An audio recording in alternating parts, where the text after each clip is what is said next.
Man Coverage is brought to you by Aquavoice. Episode 2 of Man Coverage features Stetson Bennett, two-time national championship quarterback with the University of Georgia and current backup quarterback with the Los Angeles Rams.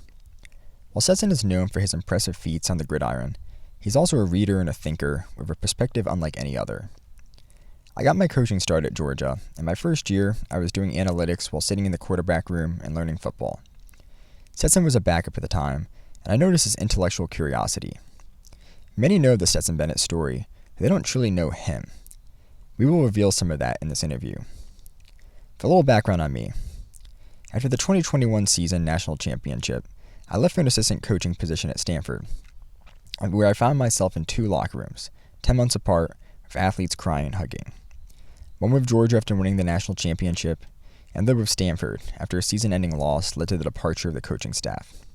This was an uncanny experience, as the two situations were familiar, but the catalysts were complete opposites, causing deeper intrigue. The goal of this podcast is to touch on philosophical elements in the course of a dialogue. I wrote the book Field of View, Football is Life Condensed, and this podcast is in service of the book to gain representation from an agent and a publisher, but moreover, this is another avenue for my mission. My goal is to preserve critical thinking skills and correct for social media brain rot and overdependence on AI. Since few want to read Plato, Kant, and other philosophers, I thought using this platform as a vehicle for philosophy would make it all more digestible and relatable. Stetson and I maintained contact over the years, and I drove down the coast of California to meet him in San Diego where he is training this off-season. Prior to the interview, we went for a walk along the beach about 300 yards from where he's staying. We had wide-ranging conversations. John Henry came up, and then Stetson mentioned this song, The Day John Henry Died by Drive-By Truckers. Thought this would be a great way to start off the podcast.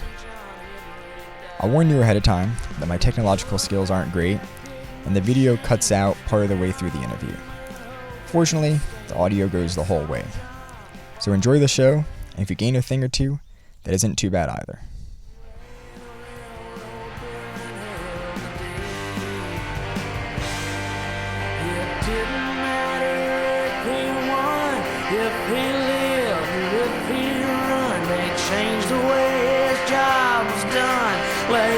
Costs were high. That new machine was cheap as hell. Only John would work as well, so they left him laying where he fell the day John Henry died. John Henry was a steel driving bastard, but John Henry was a bastard just the same.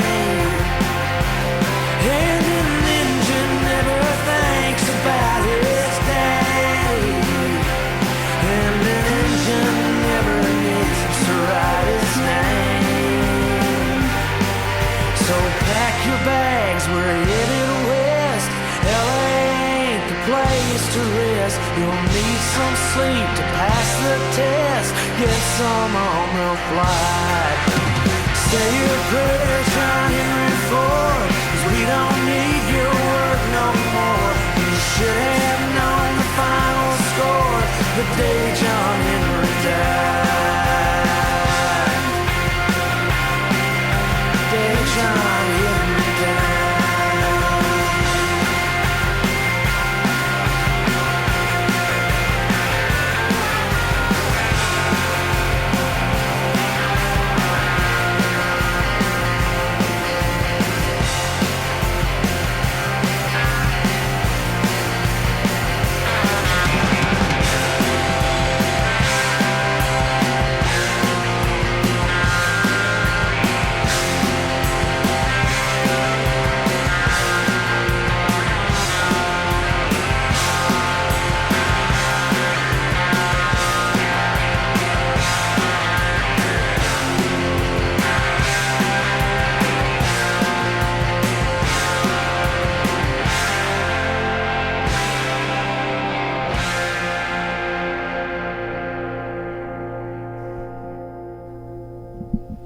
Well, I always love when it ends with a solo like that, Yeah. especially with a song about John Henry. It's all about the individual and against the machine. Right. No, I love it. John Henry was like I was telling you earlier, is to me maybe his line of work ended whenever he did it, but I don't know. I feel like everybody who listens to his story kind of can draw some inspiration from it. Even right then, hearing that, I hadn't heard it in a while. I was like, yeah, man, fight the man for, whatever. I don't know. And whoever the man is, whatever the man is, right? The odds, I guess you could say. And give it all you got. I love it. Yeah, I like there's the one line. It's like, the machine doesn't think about his daddy. Right. There's Right. something to be said for like even just like John Henry, the whole like idea of just like legacy, Yep. he may have lost, but that Henry name, Yeah. Right. he thought about his daddy as he was doing it. Right. I mean, if you look at white and black, cold, just like making money, the machine is the cheaper option. It's cheap. Labor costs are high. And he thinks about his daddy sometimes, so he might not work as well. And but there's something to be said for the humanity, and we're all humans, and I think it's appropriate nowadays, with the AI and all that stuff, and trying to navigate the whole world, and still giving it all you can, but not losing your sense of humanity while you're doing it. Yeah, I mean that's kind of like the whole point of humanity is like the willpower. Mm-hmm. It's kind of like this idea of, he became eternal in that way because of the way that he executed his will, like his determination for something. Right. No, I agree. I think, I mean, he's unbelievable. And Jason Isbell wrote that song. I think Jason's awesome. I went to a concert of his recently. He's in his own. That was Drive By Truckers, and he wrote it when he was with them. But he's on his own now, and I don't know, big fan. Wait, so Jason Isbell, Drive By Truckers. They started in Athens, right? They started in Athens. That's right. Yeah, that's right. They started there, and then Jason got, it's kind of well known. He got kicked out and went to do his own thing, and I still love the Truckers, but I love Isbell as well. And but yeah, Athens has a great music scene, and they're just one of many. Yeah, I mean it's kind of cool. I always like to say with Athens, it's like the perfect combination of you have the southern aspect to it, you have the college town aspect to it, and then you also have this whole art scene too. Yeah. I went to the Georgia Ole Miss game this year, and I met with one of my good friends from back home. He's one of my brother's good friends. He'd never been to a college football game before, and his brother, his cousin, is in grad school at the forestry program. Okay. And they couldn't be more different. I mean, my brother's friend, he's kind of like this tall, goofy guy. Yeah.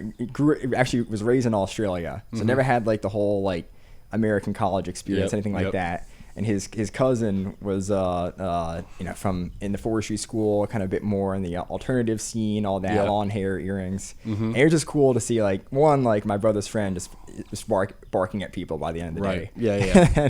And then two, this alternative scene. We went to went to some of the more kind of hipster bars and all that, and it's on game day everything's kind of tied together. But you have that whole different cultural element to Athens too. That, I think that between REM and Widespread Panic and Red. Yeah. Getting comfortable. You just want to be the star of the show. No, but yeah, it's awesome. I met Mike Mills one time at a night in Athens, and we just hung out and talked. And I remember I asked him, I was like, "So when did you guys realize that you made it?" And I think he's the bass player for REM. And I said, "When did you guys know that you made it?" And he was like, "Probably when we sold out Madison Square Garden for about a week straight." And I was like, yeah, that'll do it. Yeah, I mean, it's for a band like that, starting off in kind of the local scene, and when you kind of get to that stage, Madison Square Garden, there are certain arenas like that. And, MSG, it's kind of crazy to think of like how Madison Square Garden used to be where like the old Penn Station was. Okay. It's this beautiful old train station. Yeah. It kind of turned into this concert venue now. And, Okay. you know, I've seen a couple artists there actually. Yeah. I saw Tool there. And You're a what's big cool, fan of Tool. Oh yeah. Yeah. Well, it's cool with like with their concerts. What makes it really cool is like they're really strict about having any type of like devices out. Okay. You know, I went to one concert in Cleveland, and they had, you know, we were sitting down, and before the concert even started, like, you know, one of my buddies, you know, just was like, oh, I'd take a picture of the stage. Yeah. Security guard comes over, it's just like, no, even before the concert started. Yep. So this makes like a further like present experience. Yeah. Isabel did that same thing whenever I went and watched him. And I was, really? Yeah. We had some guy sitting next to us, took a video, was taking a video of a song that he liked, I guess. And one of the guys, one of the workers there came and told him the same thing, said, no, can't do that. And he got so upset. He was like, come on, man. Come on.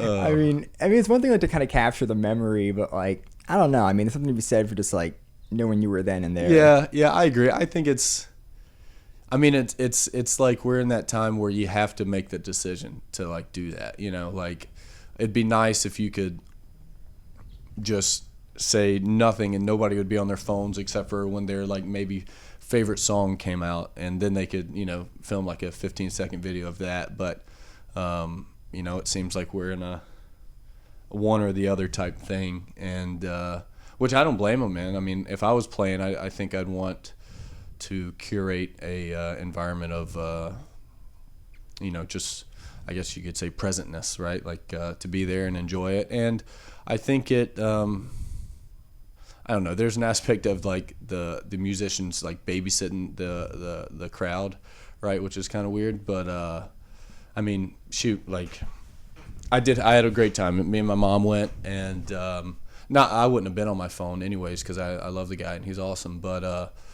it was I don't know. Yeah, it's funny, just the no rules. I think Chappelle does that too, or has done it in the past, or in a few of the specials I've listened, which I'm a huge Dave Chappelle fan. I think he's unbelievable, and I'd love to go watch him one day. He's great. I've watched all his Netflix specials.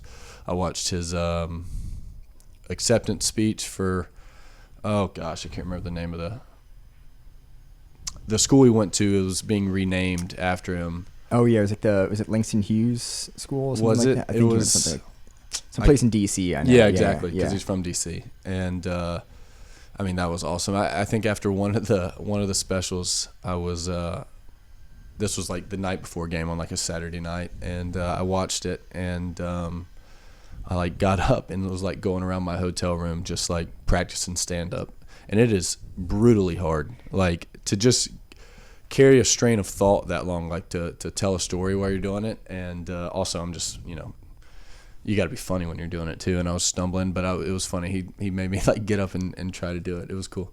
Well, it's kind of, yeah, when you're a comedian, you're kind of like, you have to interact with the audience, and it's like you have your feedback given to you right then and there. Right. You know, if they laugh. If they don't laugh, if it doesn't hit, Yeah. and it's like it's like in a game when a play doesn't go too well, and it's like, Right. you know, how do you kind of sustain through that you know, kind of some Right. disappointments. Yeah, no doubt. But he's so confident, and I mean he was prodigious talent, like, I mean, and so it's cool to hear, you know, guys like that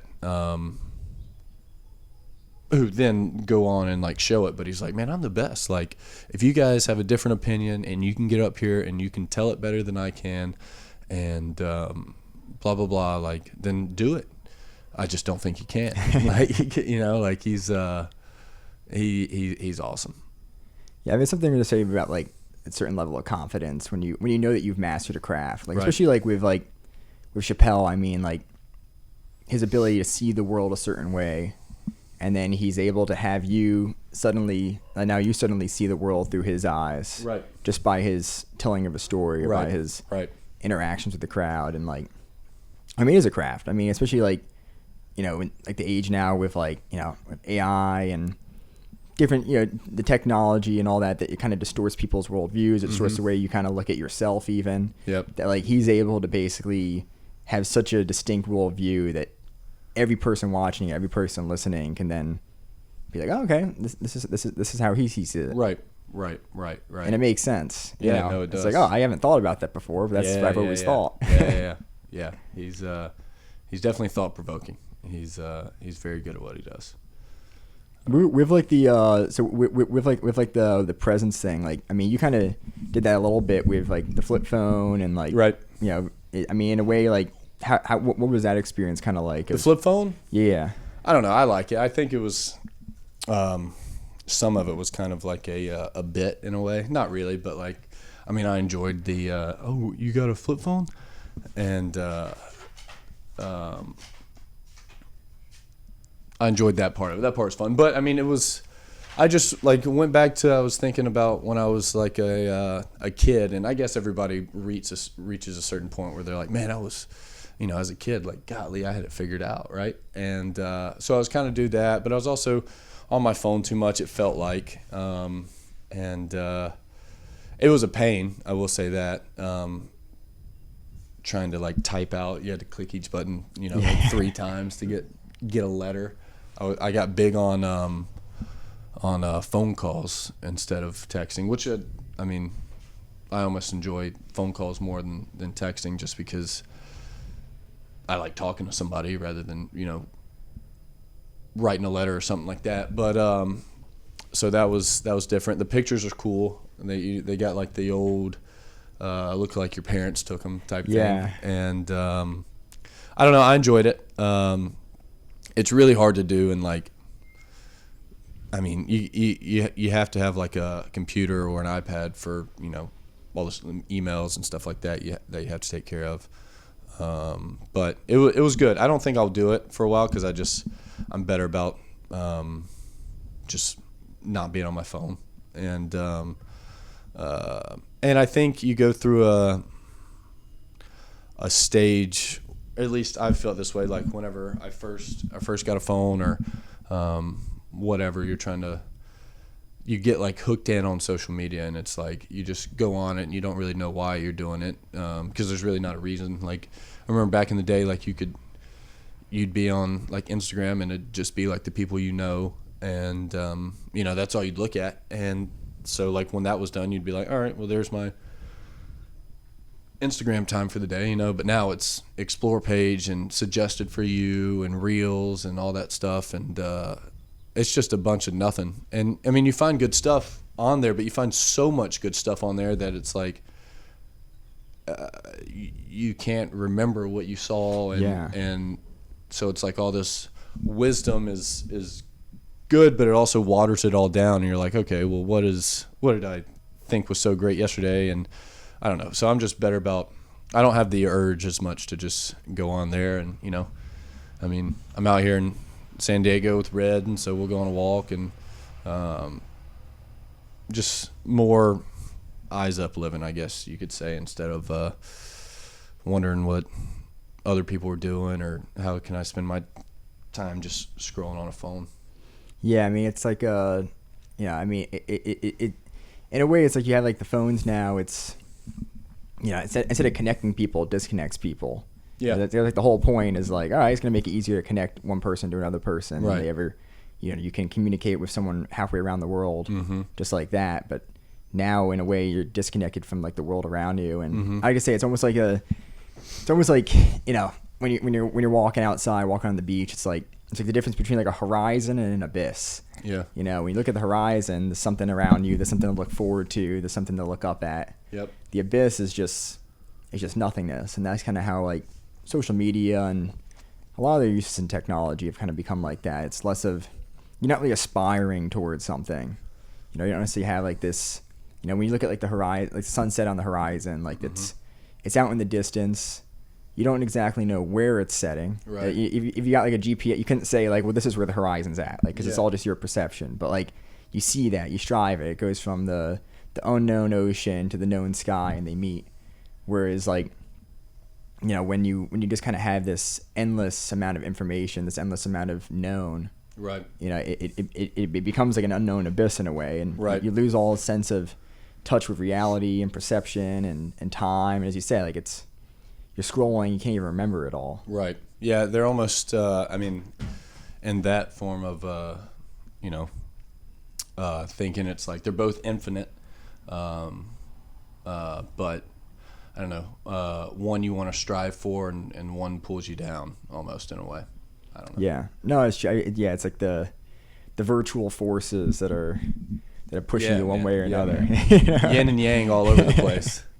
I don't know, but it's good. Because people are closer as far as connection wise. Like, I wouldn't say they're closer as far as relationship wise or community wise, but I could find anybody that has one of those things pretty quickly, which is good. But it's also it felt like it created a sense of like tense and like uptight. Like, okay, so I can get anything, boom, like that, and so okay, well then why isn't my whole world like that? Why am I not instantly happy or instantly?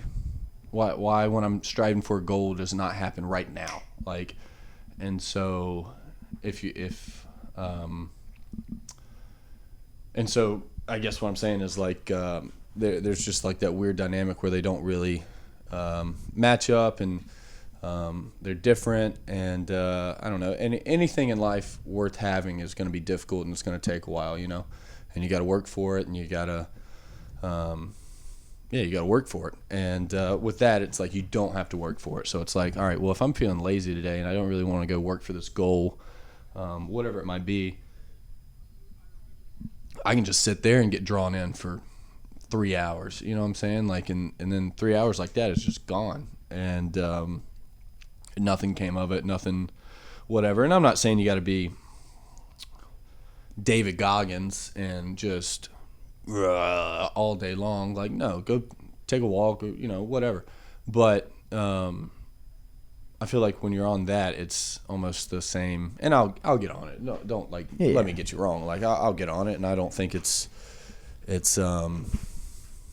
necessarily bad in and of itself. It's almost just like the tools that you have, whatever a tool might be.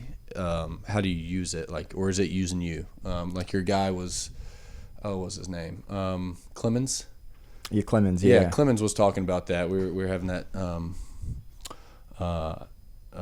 talk, and he was like, I don't think a phone necessarily is bad, and obviously he put it, a lot sharper and clearer, better than that. But he said he was like, it's not necessarily good or bad. It's just like, basically, do you use it or does it use you? Like, do you just get on there mindlessly, or do you get on there and boom, here we go, we're gonna do this for whatever seconds. Even AI is what he was talking about, I think, more so than that. But, and I'm not very fluent in AI. I don't know much about it, but it's almost like a Google for me right now if I ever need to search something. Yeah. But it's basically, are you using it or is it using you? And I was like, yeah, that's a good way of thinking about it. Yeah, it's almost like, it's like, when you have when you're kind of like there's like it's like the whole idea of like having an avatar almost, like there's like the you that exists in this world,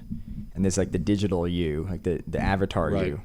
And it's like a lot of times you think like, all right, like when you play a video game, it's like, all right, like the person is controlling the avatar in like the video game. Yeah. But at what point, does that avatar really dictate who you are too? Right. It's like Right. when you alienate your entire existence, your entire identity into this like this digital world. Yeah. Yeah, it's a problem too with, when people kind of base their sense of value, the sense of worth on the number of likes that they get, and Right. It's all fake. Like it doesn't exist. Like, Right. if a solar flare hit Earth tomorrow, Right. that'd be gone, but Right. you would still be there. And it's like that sense of self-worth, that sense of self-importance. Right. When you have like a sense of self-importance dictated by a bunch of things that are, a bunch of electrons that are, showing up on a piece of glass. Yeah. And what is that sense of worth? Yeah, What I'm is it with really you. based on? Yep. It's yeah, I agree with you. Yeah. I was earlier. I was kind of thinking you had this. You're talking about like the importance of like the work and like achieving, and I know you're like a fan of Carlyle, and I was Yeah. I was paging through some Sartorius Restorus. Yeah. And it just I know it was a book that you read and all that. Yeah. So there's this line, I'm gonna completely botch it, but it was just but for evil there could be no good. The same is true with the battle and victory. Like, victory is only attainable through a battle. Mm-hmm. Like there's consequences, there's suffering, there's risks, there's collateral damage, and that. But at the end, you have something that it can be attained otherwise. Right. Yeah. I mean, I think everything works together, right? Like you can't have good all the time, and you're not going to have bad all the time, right? Like it's they work together, and a lot of different cultures have a lot of different words for it and all that stuff. But I mean, I think everybody kind of observes it in their own way. But it, Carlyle's great. Sartor Resartus, and I think I butcher that every time I say it, but it's easier to say Sartor Resartus. But he's great in that book, man. I mean, it is one of the most difficult things you'll ever read. Oh my God! Yeah. It's unbelievably difficult, but it's cool. And he talks about his own struggles. I think he wrote it when he was like a young guy, and so he's going through similar things that our age people are going through, and so it's cool. And it also like it makes me think that everybody's got these problems with cell phones, including me. I just had the whole talk about it, but it's like, well, if you read stuff like that, or you read other people from other times, it's like, well, yeah, I mean, but like it seems like it's the same battles going on, right? Like some people are going to be mad at the world, some people are going to be happy with the world, some people are going to be satisfied with themselves, some people want to go climb Everest, or some people want to chase great things, some people don't. And it's like, well, all right, I mean, it's hard to make those decisions for everybody, but if you're trying to find out the decision for yourself, it's almost hard too, because you got to look at a lot of other people and see how they did it. But then you also can't do it their way, their experiences, their life, see how they get up in the morning, how they go to bed at night. It's all different, and it's all the same, which is like a weird thing to say, But it's like you got to do your own thing, and you got to be conscious about it, and you got to try to do right. I think like. Be a good person, but also know that like the world isn't out to get you, and I don't know, there's good things in it and there's bad things in it, and I think that'll always be the case with anything really, and I think it was the case back when he was writing that book, and you got to struggle to get to the other side, basically, right? And I think that's kind of what he was saying there. Yeah, I mean, were there certain when did you read it in your? I read it when I was in college. In college, so was it kind of before when you were at what point in college? It was. Oh man, when was it? So 2020. I was doing that 2020, and then I want to say it was before. It was after 20. It was spring of 21. Okay.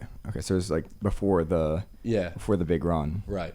Did you find like reading that prepared you in any sort of way, or was it kind of more just kind of set you in a certain? Yeah, I think or it is it did. something that you can kind of now like reflect back on and be like, oh, that's kind of interesting, like, Right. You were on the edge of something completely unknown, and. Yeah, I think. I mean, he's got a chapter in there called "The Everlasting Nay," which is basically he's feeling like the whole world is just like. Well, basically, so it's things like a philosophical book, and it's, I mean, completely impossible to read, and I mean, good Lord, you got to work for it, but it's really cool. But it's funny. The first thing that happens is he like falls in love with this girl, and then she breaks his heart. She falls in love. She goes and gets with his best friend. Oof. And so then he goes. There's this chapter called "The Everlasting Nay," And I mean, it's just like the whirlwind.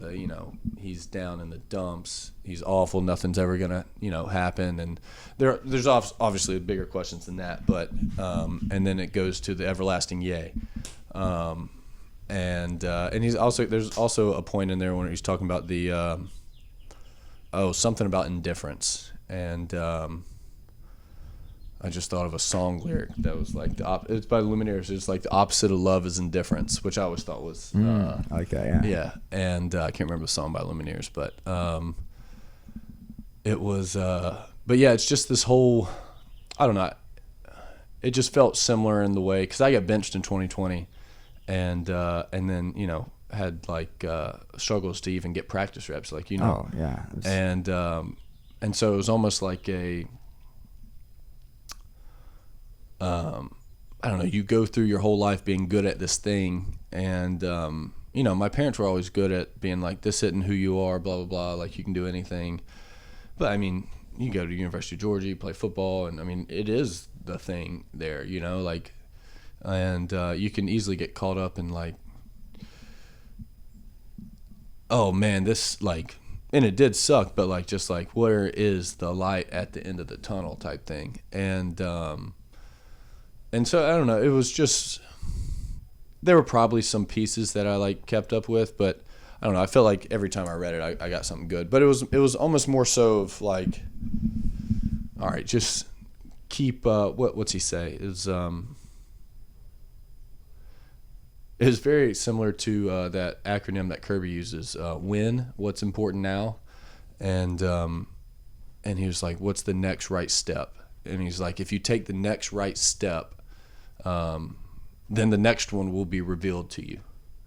And so it's like, just do this now, and then the next one will reveal itself to you, which I feel like is sometimes true and sometimes not true. Sometimes you are like, you don't know what's up, what's down, left or right, so you don't even know. But I think the point is to just take a step, like, right, go, like, take that step, go, and be strong enough to keep taking those steps. You know what I'm saying? Don't wallow in the self-doubt, self-pity. Don't give it the time of day, because those things will eat at you from the inside. And mountains out of molehills. Everybody's got sayings, And but yeah, just take that next right step, and trust yourself and keep on going. Yeah, I remember like one of my favorite moments was like where I think we're in Silver, and you mentioned like the action not a thought is the end of man by Carlyle. Yeah. And it is true. I mean, it's like there is some like you have so many endless possibilities. I have this kind of this thing I've been working on, and Jan Softner's, it's a German philosopher, who's kind of like a mentoring me on it, where it's like you have potentials and you have possibilities. Yeah. And it's like possibilities are like odds. There's always a possible odd of something happening. Say that again. Say that one more like time. Possibilities are like odds. Okay. Like it's possible that this thing might happen. Mm-hmm. What's the possibility? It could be 1 in 10, 1 in a million, but there's a possibility. But then there's potentialities too. Like potentialities is like what you're vested in. Like as a football player, you have certain skill sets, you have certain talents, and those lead to potentials. Mm-hmm. So you say like, someone has a lot of potential. Yeah. And that has something to do with like action, like it's right. an active quality. And the possibility, it's like there's these odds that can then make it like a reality. Right. And like what were you saying? The odds? It's like the odds. Yeah, the odds. Like the chances of something becoming a reality. Like Dr. Oz. No. I mean, maybe something to that. But I mean, it's like so you have the possibility to create like a new reality. Yep. And then you have the potential to act on. You have the potential to create it. Yep. Through action. And it's almost like the intersection between those two is hope.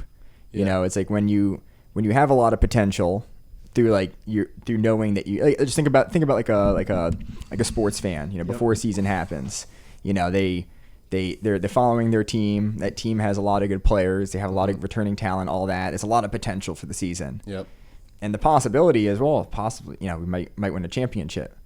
And when you kind of had both of those at hand, you had like this sense of hope. Yeah. Because like neither are real yet, neither right. are there, but like there's a sense of hope that kind of drives you in a way. Yep. So like when you do act, like you act with that sense of hope that you can make that all reality.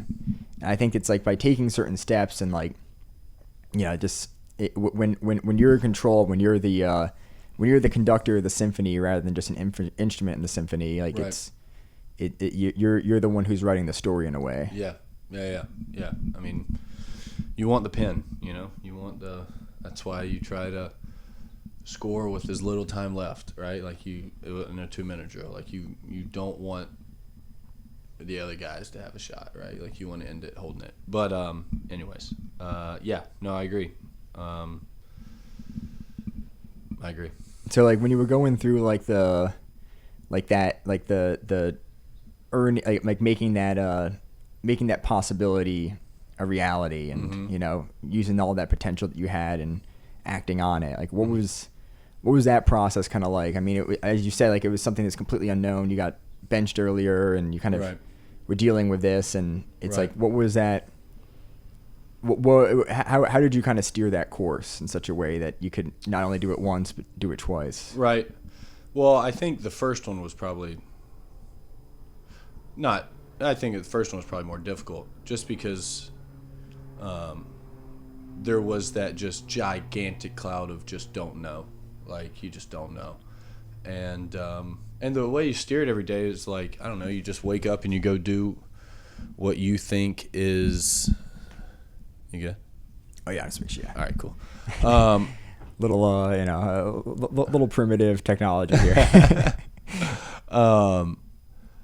No, but it's I think it you just wake up and you just know that you're there wherever there is, and you just have the strength, the mental strength to just, and competitive edge to like try to do the best that you can.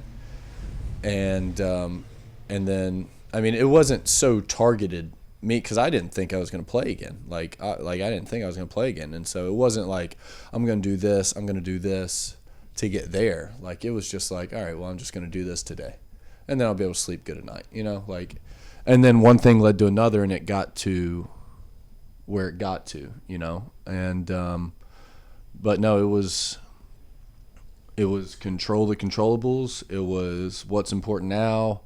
It was, you know, an action, not a thought, is the end of man, which that saying helped me to, you know, quiet my mind a little bit. It was like, okay, well, this thing that's going on up here does absolutely nothing for anybody. It is like, doesn't do anything for anybody. Like, okay, well, do or don't. There's no try, I think Yoda says, which is more wisdom. Yeah, right. Yoda's drive-by truckers, Carlisle. Oh man, Yoda, we're just pulling stuff. Yeah. We're just pulling stuff. You know, and I don't know. It was that. It was just, all right, take that next step, and then we'll see where it goes from there. It wasn't, you know, I wasn't really trying to,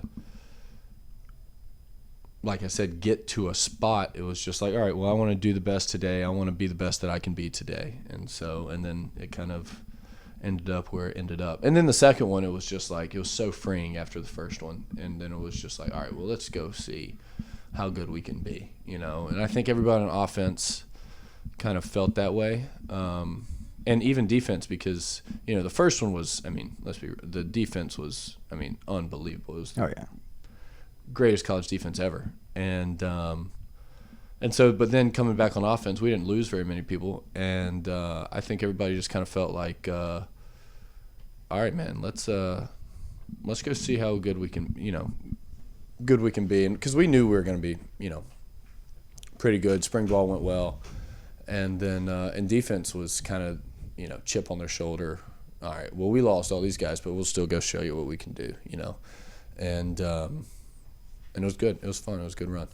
How do you think, like what was kind of your takeaway of Kirby, you know, managing the team's expectations after that first one? Oh, I thought he was good. I think he's a psycho, and so You need to be a psycho to be You good. got to be, right? And so we fed off of it, man. And I mean, he's a stud. You know, he's such a good coach, smart as a whip, and I thought he did a great job. And you know, everybody talks about Nolan talking about, oh, y'all said we were gonna go 7-5.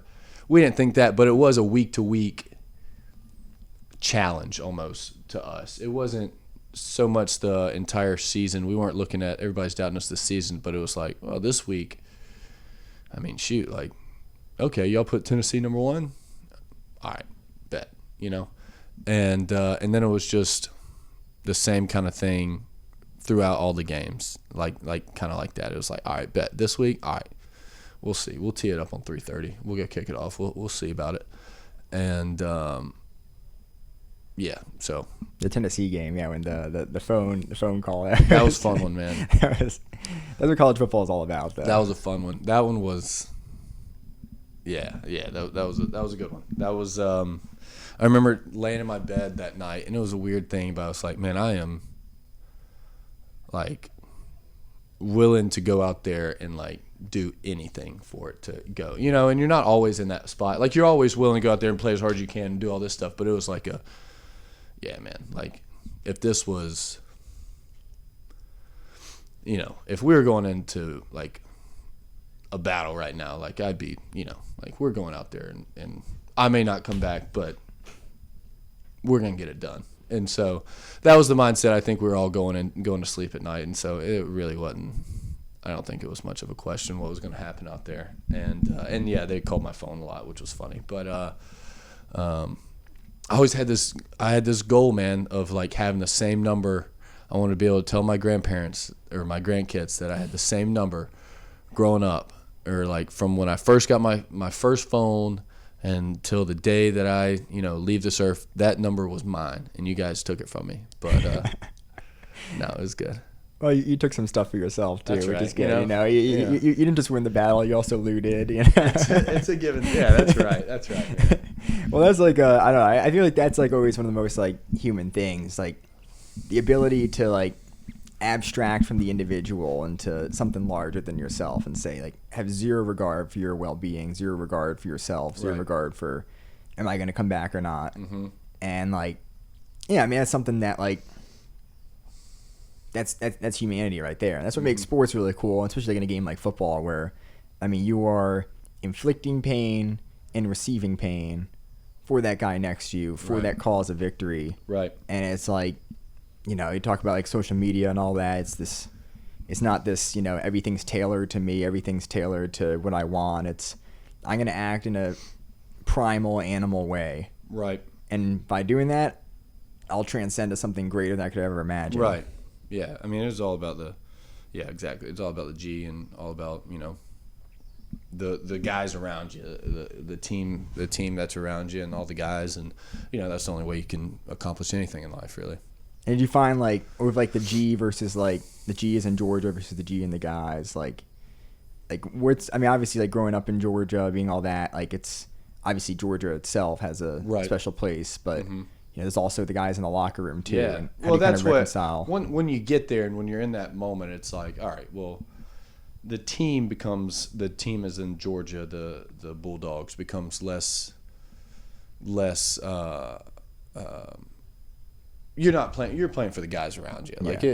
it's those guys that would be willing to do anything for you, and you'd be willing to do anything for them, you know, and leaning on them in times of need, and then they lean on you, right? Like it's, I mean, there's nothing better than just like sudden change, right? Like either defense gets a turnover and then we go score, or we turn the ball over and defense gets a stop. Like that's the measure of a good football team. Like, can you play? Like that is complementary football, and you know that's a sign of a good team. That's what it's all about. So what do you find kind of more challenging, the getting back to that role, or how you felt after winning that second one? Oh, more challenging? Probably after winning the second one.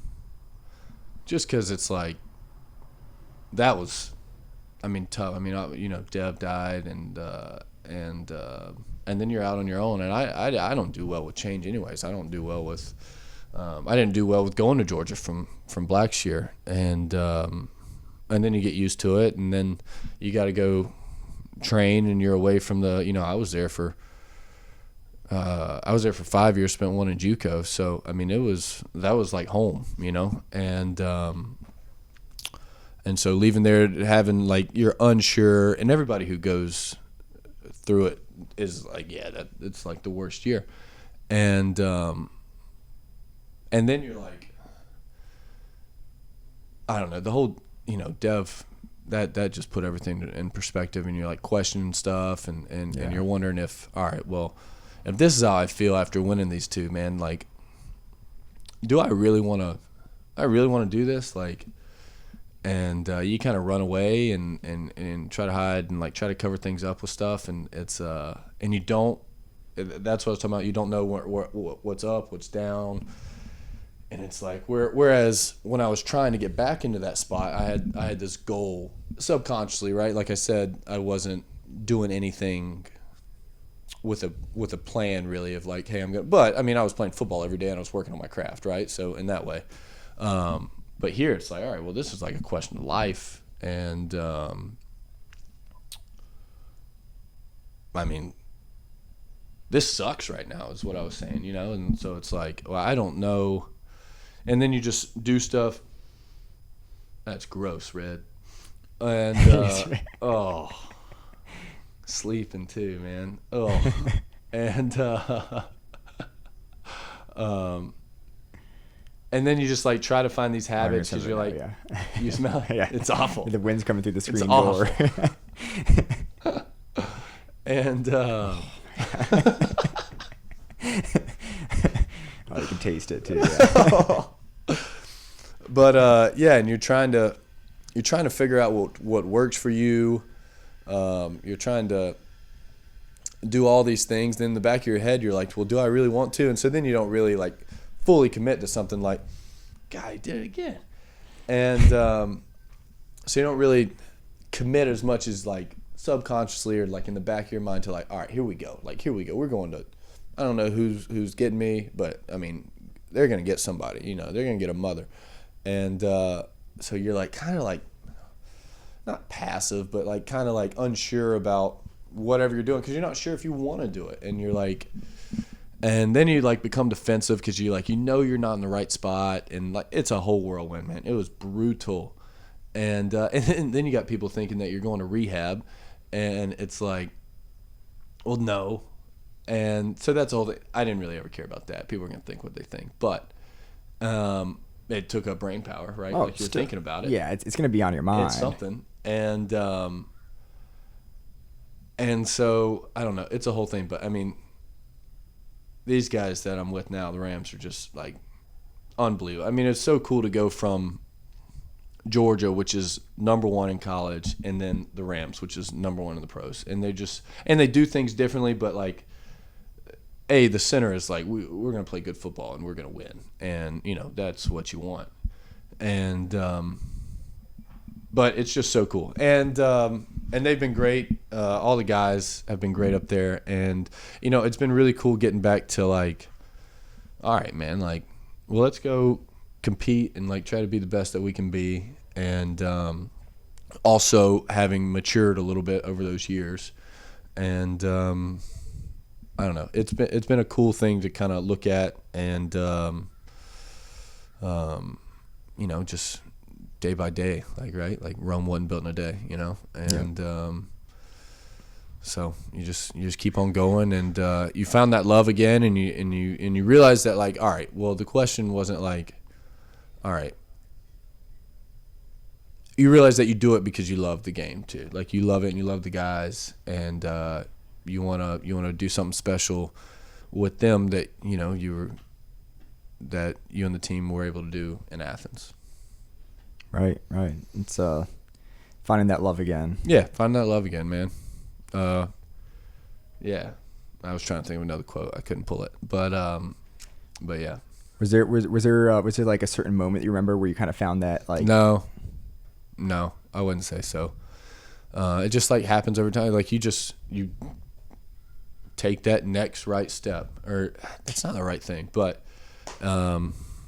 just take that next right step though. And shoot, fake it till you make it, man. Like, all right, I don't know really, but that's why you build patterns and routines, right, to get you through. What's Coach McVay say? He's got something that's it's good. It's like, can you do the things you said you do long after, like the feeling, the emotion that you set it in left, right? Like you can get all passionate and be like, man, I want to be a Super Bowl champion, right? But it's like, all right, well, it's 6:30 on a Tuesday morning and you had a sucker of a workout on Monday and you do not feel like getting up and going to take Red out for a walk, letting him use the bathroom, fill up his thing, do your pre-workout stuff and then go and do work. Like, you don't feel like doing that, but can you continue the actions that I can't remember the saying again, I'm not as good at that as he is, but can you do the things that you said you do long after the emotion or whatever you set it in left, right? Like, and that's where you build your strength, your mental strength, and your inner character and your fortitude, and that's how you do it. You don't do it by having the biggest dreams, right? You do it by doing it. Yeah, you gotta set in that momentum, and it's all about finding a way to build that momentum. Yeah, and sometimes you're not gonna have momentum, and you gotta get the ball rolling yourself. Yep. And you got to say, no, I'm gonna carry this mother on my back up this hill, right? And then one day that'll carry you forward, right? Like, one day all that stuff will carry you to the place that you want to be, hopefully, right? And that's the end all. That's the question that, like, you don't know, right? And so, but you do know what's going to happen if you don't do it. Like, it's right. not going to happen, right? And so, that's dreams, baby. Yeah, I mean, I remember. I know Churchill's another figure for you. And, yeah. It's the old Churchill. When you're going through hell, you keep going. Just keep going, man. And because you used to travel on the road with like a Churchill biography, I remember. Yeah. There's like a 3-volume William Manchester biography of Churchill, and it's an awesome. I'd recommend it highly if you like Churchill or reading or anything. It's a great book. But yeah, no, dude, he's such a stud, and he's a different cat. I don't know. He was a romantic. He was a big softy. He liked to cry, which kept him fresh. I think I don't know. I like to think I'm not afraid to cry in public, and I think that's a good quality to have. Or shoot, maybe it's not a good quality for you to have, but I like doing it. I don't like doing it. I like to have the.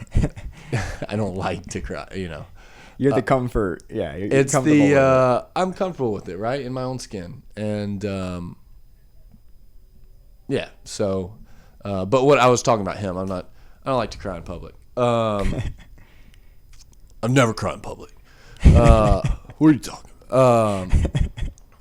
But no, he's just a stud, and he wrote so much, and he was a man of many talents, and he rubbed people the wrong way, and he was blah blah blah blah blah. But I mean, golly, he got him through the Second World War, right? I mean, and then after he did, he lost it all and regained it again. Dude, he's such a crazy dude, man. He's so insane, bro. I mean,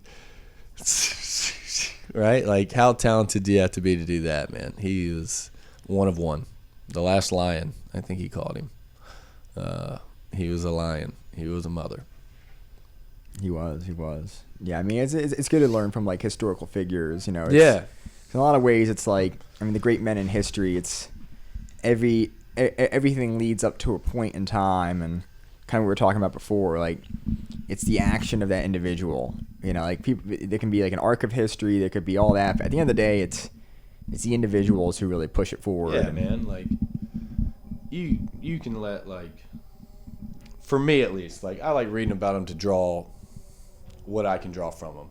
And great men, great women, like, it's all great people. Like, it's and they're great, not just like the territories that they conquered, but like and the way that they feel, or the great singers, the great lyricists, the great sculptors, Michelangelo, like just those people who probably had something a little bit wrong with them, right? But Yeah.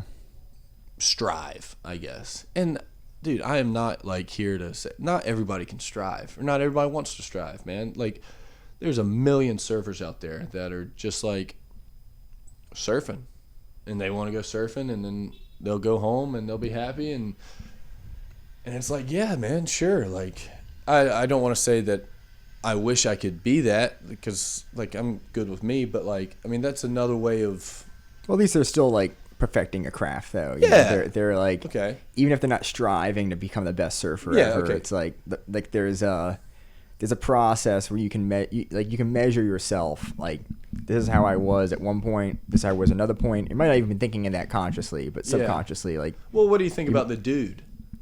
the dude. I mean, well, the dude manifests himself. You know, Okay, I think my whole belief is all about like individuals being able to manifest themselves. You know, like Okay. how do you become the fullest version of yourself? Now, like, and like the issue is with like certain forms of like complacency, whether it be, you know, like as we're talking like the social media stuff or whatever, like is that let that person become them.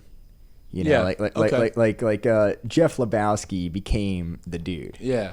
You know, like, and like it was like it's a metamorphosis. Yeah, okay. All right, I like that. Manifest yourself. Become who you. The yeah, what's that book that I was reading with what's the guy's name? That guy? David Foster Wallace. Yeah. He's got the quote that's like, although of course you end up becoming yourself, which is the title of the book, or the interview book. And so your thing is, you're saying that you're asking the question of, does social media allow you to become yourself? Yeah. Yeah, I don't know. I I mean, I think Thinking about stuff like that scares me, because then I like try to put myself in like in a weird like chameleon type way, like try to put myself in the framework or the thought process of somebody who is not becoming themselves. right. You know what I'm saying? And I'm like, well, how could they think? And it's probably not even close to how they're thinking. Nah. But then it's like almost a form of like poison, because it's like, oh, you come up, like I didn't even know people could think like this, and they probably don't think like this, right? But like I'm coming up with a story in my head. It's weird. I used to do this. I try to avoid doing it now, but you're thinking about thinking. thinking about thinking, I guess, yeah. Yeah, no, it's. I mean, it's. Yeah, it's. There's definitely. Yeah, there can be. There can be like framing your brain certain ways. Sometimes you can disorient yourself. Right. Yeah. But it's always interesting to kind of think about, like, I don't know, like one thing I've enjoyed, like, you know, I one of my like side jobs, like, you know, working at a golf course, and it's like I get to put myself in the shoes of a nameless, faceless service person. Yeah. And like there are plenty of other, I mean, there are lots of positives working at a golf course, and you get to work at a golf course. You know, it's positive number one. That's right. But like number two, like it's like all of a sudden it's like, okay, now I'm in the shoes of like those waiters, cashier, and I did that kind of stuff when I was in high school. When you're in high school, you're just doing You're it. just there, right? Yeah. Whereas all of a sudden, like now I can like. I'm behind like this veil in a sense, and I can then understand how certain people might feel, how certain people might interact with the world based off like the way that they're looked at by other people in society in a way. Yeah. Not saying that I like found any answers, but it's just an interesting kind of little putting yourself in that situation. Yeah. But at the same time, yeah, you can't lose your sense of self in that process either. Right.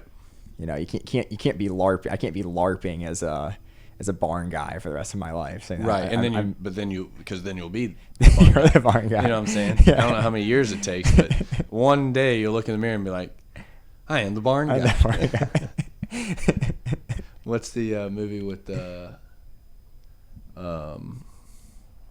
gotta be pleased with that. Cinderella Boy.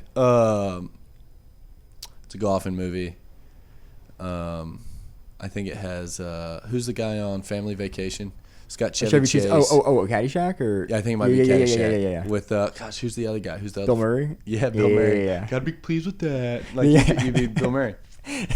Well, that's just always kind of funny because like we sometimes work there and like people will bring in like the carts really late. Yeah. And it's like of course in their mind they probably think that like everyone who works at the golf course is like Bill Murray, just lives on the golf course. Yeah. You know? Yeah. It's like, no. like, oh no, you don't have a plans for the rest of the night. You have Right, dinner to eat. right, You don't have to go home. Yeah, exactly. It's like you're no different than the gopher that you're trying to exterminate. That's the real thing with Bill Murray and the gopher is Bill there can only be one gopher on the golf course, and that's Bill Murray. Yeah, right. Yeah, that's a good point. Yeah, that's how he sees it. Oh, I'm done. This is a cool thing.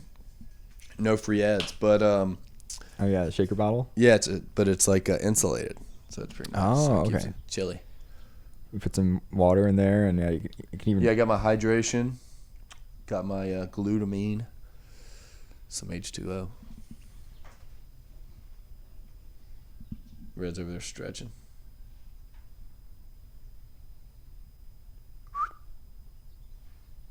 Hey. Damn. Well, so what are so you're in San Diego for San Diego. this off season. Yep. What was some of the things that kind of led to being in San Diego, and what are the things that you're kind of looking to truly take advantage of? Yeah, being in well, I California? think I've been working this place in Texas called APEC, and it's been great. They're awesome. I just I wanted to be closer to LA with the guys if they wanted to throw, and also this place is Todd Durkin's the head trainer guy, and we've kind of been chatting back and forth for a few years now, and he trained Drew Brees. He's trained Drew for like 20 years, and he who else? Rogers trained here. LT, LaDainian Tomlinson trained here. He's trained lots of different guys. So, and Drew had the whole thing with his shoulder that got messed up, and so I was like, all right, well. And I mean, those two guys are just two of the greatest throwers to ever do it. And so I'm like, and I've read like interviews of Rogers talking about how he strengthened the little muscles in his arm and the core and all that stuff. And so I was like, all right, well, let's try this place. And it's down here in San Diego, which is great. It's not too far from LA. I'm like in this little like cottage type thing, like 300 feet from the beach, and so go do that. There's like great food around here. I don't know. I'm super excited for it. You moved in. You helped me move in this week. Obviously, I'm not all moved in. It happened like 2 days ago. Jacob and my brother were here. But yeah, I mean, I'm super pumped for it. I think it's gonna be great. I'm throwing with my guy up in San Juan Capistrano, and which is like 45 minutes, probably a little bit further from me now. But it's I think it's gonna be great. I think it's just gonna work out, and hopefully I'll be in the best shape of my life going into OTAs and then into training camp, and we'll see where it goes from there. Yeah, it's nothing to really bring you in the off season, like being in a paradise for a few months, right? Yeah, working too. But yeah, well, that's the thing. You get to master your craft, but like the on and off switch, you have the on switch when you're on, and when you have the off switch, you can really, as you said, disconnect from certain things and connect with the world around you. Yep, I completely agree with you. And it's been great so far. I've been working out there for about 2 weeks now, and feel good so far. So we got probably 6, 7 left. And so, yeah, I'm excited for it.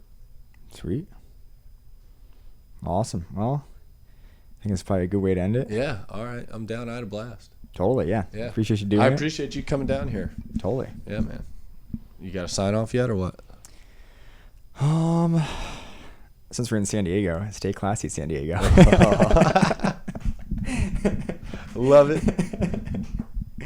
All right, dude. Yeah, Appreciate man. it. I had a blast. please save, please save, please save, please save, please have everything.